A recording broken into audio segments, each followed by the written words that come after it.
Alright, we got some cool new reveals from the Japan Model Hobby Show. The prototype for the MPMN Revenge of the Fallen Sideswipe was shown, as well as prototypes for Transformers Overgear. I think all of this is pretty damn cool, and we'll start off with Sideswipe. Now, Sideswipe, I feel so split on him. Maybe call me sideways here, because I do think there are things to like here with Sideswipe, but he is pretty flawed if I'm being honest. Even though we don't get a clear look, he does seem to have a fairly large backpack, and then there seem to be quite a few proportional issues. One of the major ones being that his head does appear kind of small. And one big thing that has come from this is it sparked a lot of discussion about Sideswipe's design in general. I feel like one thing that a lot of people are only just now realizing is that he is very cheaty. He turns into a very slick and slender robot mode, and that's fine, and he doesn't really have much in the way of car parts. Now, it's not nearly as bad as Age of Extinction era designs, but I mean, there's just not much of the Corvette here. And the fact is, on a transforming toy, all of those parts have to go somewhere. But that becomes a problem when you have a character this slender, because you know, his legs, at most, you could maybe put some stuff inside of his thighs, but even then, that might be kind of stretching it. You could put some in the torso, but the fact is, Sideswipe's gonna have a backpack, no matter what. Like, I really don't think there's any way to not have a backpack. Like, you'd have to either make a gigantic Sideswipe where you'd have a bit more room for stuff, maybe, because I mean, even on his back, you have those wings that he has, which, you know, you could maybe make those a bit thicker than they should be, but then that's still a compromise in itself. And then he's got the forward, like, cannon things or whatever on his back, but like, that's it. Otherwise, he's just completely slender. So there's not much room to hide stuff, even for something like Unique Toys that can turn inside out and stack bits on top of each other. Like, I feel like I am pretty right in saying that even their hypothetical Sideswipe would have a backpack. And then there's the fact that a lot of the parts change sizes in between modes. Now, that happens with most characters in these movies, but it's pretty obvious with him, especially with the wheels, because if you compare the wheels on his arms to the wheels in his feet, they are drastically different in size. Like, the ones in his feet are so obviously bigger. Now, it has been brought to my attention that the wheels in the Corvette mode are slightly different in size, but to me, it's not nearly enough of a difference as it is in the robot mode. And the fact is, stuff like that plays an issue. And you can see that in the MPM itself, because the robot mode legs are, for the most part, pretty proportionally accurate. But if you notice, the tires are really small compared to how they should be in the robot mode. And that also goes for another big issue that people have, which is the size of the tail light sections on the chest. They are a lot bigger than they should be compared to Sideswipe's design. And that's just another instance of they can't shrink. Now, of course, you could have fake parts and whatnot, and I'm not really against that. But at that point, you're just adding more stuff that needs to be hidden, you know? And it's just when you kind of look at all of that, I feel like a lot of people just aren't really taking that kind of stuff into consideration. I do feel like third-party Transformers, especially like movie masterpiece type stuff like what Unique Toys does, has given some people unrealistic expectations when it comes to these things, especially when you take into account licenses, which third parties don't have to worry about, and having to keep the car modes fairly clean, so you can't have the vehicle modes looking like a jigsaw puzzle like some third parties can look. There's just a lot of discussion where I feel like people aren't quite being fair as a whole, especially when calling the designers and stuff lazy. I just really don't think that's fair or true. Could this have been better? Absolutely. But I don't think it's the worst thing in the world. It just kind of sucks that this is our first MPM after not getting one in all of 2025, and is technically the start of a new line, and it's one that is very flawed from the start. But of course, this is just a prototype. This isn't painted up or anything, so I will wait before completely judging it, because there is some cool stuff here. I mean, he has his swords, he has his guns, if you look at the hips. I do think a lot of the details are great, and it looks like he's coming with effects parts, and that's pretty awesome. And for what we can see with like the 3D model stuff, it looks like the car mode's gonna be great. I mean, I love that concept Corvette Stingray. So I think Sideswipe will be a decent figure overall, but of course, we'll just have to see. But he's definitely sparked a lot of discussion, for better or worse. And getting into what is arguably the most exciting thing shown off is the Transformers Overgear figures. Now, I don't know if there's been information on what size these are gonna be. I think I remember seeing kind of around like Voyager, maybe a bigger Voyager size. Don't quote me on that, because I haven't seen anything yet. I've really only seen the pictures they've shown. So if there's been any information on that I haven't seen, please let me know. But we have Transformers Overgear here, which kind of looks like a more semi-realistic kind of military approach to characters, and we have Ironhide and Blackout. The most exciting of the two for me is Blackout, because of course this is a very movie influenced Blackout. It is a redesign. He is a smaller helicopter, but you can still see the movie influences in parts of his design, especially in the head with that sort of crest, and of course the helicopter rotors on the back. I like him a good bit. If there's one I'm going to get, it will be him. It's very cool to see a movie character get redesigned and whatnot. Cool to see him here. And I think this figure looks great. Very well detailed. I like both modes a lot. This is something that I would like to see continue to some degree. Maybe even getting some media with this would be cool. This is the kind of redesign I think Transformers really needs right now, to be honest. In terms of Blackout himself, the only thing I'm not the biggest fan of is kind of how wide the shoulders are. It's not the worst thing in the world, but if I had my way, I would definitely kind of make that smaller. Now, Ironhide is interesting because a lot of people are like, oh my god, he's so Bay Ironhide, but I don't really see it aside from being just hyper detailed, semi-realistic and whatnot, because my thing is, that's Energon Ironhide.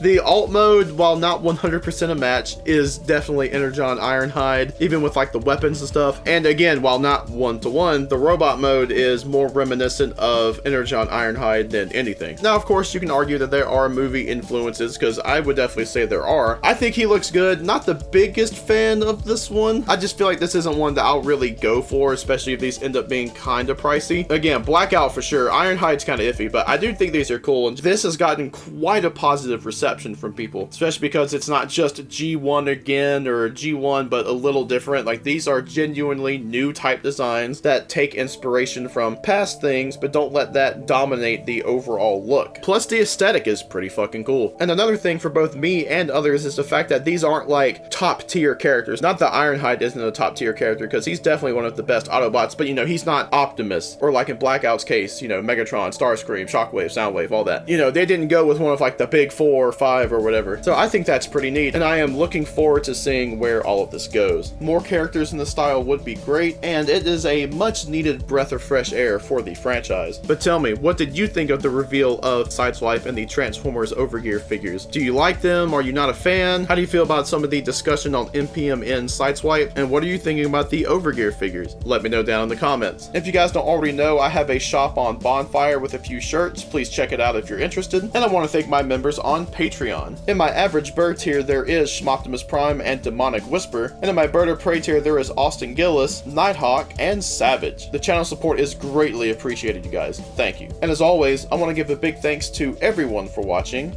and have a good one.